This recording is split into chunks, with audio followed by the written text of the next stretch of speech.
Hi, so in this question we have an engine, clutch and gearbox arrangement, and the way that it works is very simple. The engine rotates and the gearbox initially is stationary. When we engage the clutch, the two become connected and both the engine and gearbox spin at the same speed. The reason we do this is so that the gears can be changed, because you can't change gears while it's connected to the engine and spinning. So let's have a look at some of our values then. So we're given the inertia of the engine as 800 kilogram meter squared. So let's go ahead and put that on our diagram. Inertia equals 800 kilogram meter squared. And we're also given the inertia of the gearbox as 500 kilograms squared meter squared. Now, initially, the engine is rotating at 1200 RPM. Let's multiply that by 2 pi over 60 in order to get radian per second, and it gives us a value of 40 pi rad per second. The gearbox initial speed is 0 because the gearbox is not rotating, it's initially stationary. So this is the information we have. Of course, after the inertia of the engine and the gearbox is going to be 1 because they're going to be added together. Both components are combined into one component. They have the same axis of rotation, so you simply add their inertias together. So afterwards it's going to be 1300 kilogram meter squared. That's the combined inertia of the engine and the gearbox after, and they will have a common speed afterwards which we need to calculate. Now that's a little later on. First part of the question says calculate the angular momentum of the engine. Let's start with this. Well, angular momentum is equal to I omega, in the same way that linear momentum is equal to mass times velocity. Here instead of mass we have inertia, instead of velocity we have angular velocity. The inertia of the engine is 800.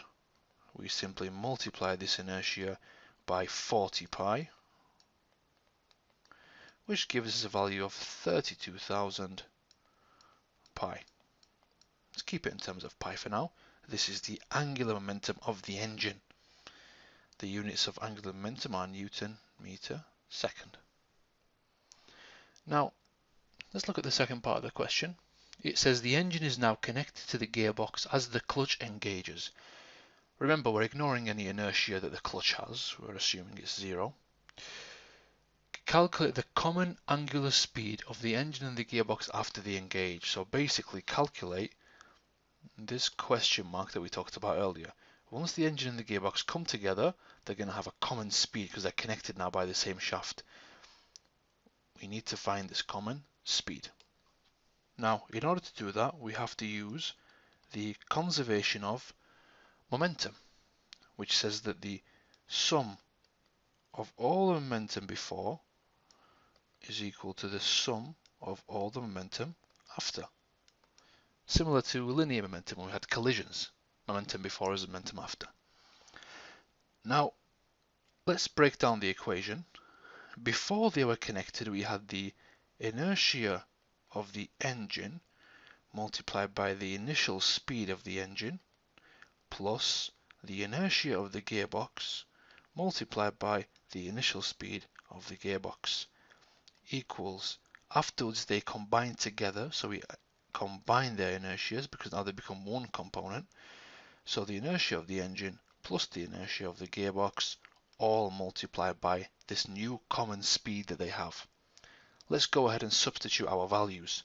Now we know the inertia of the engine is 800. In fact, we've already calculated this momentum, but I'm going to put it in again anyway. Multiplied by 40 pi. We've done this already.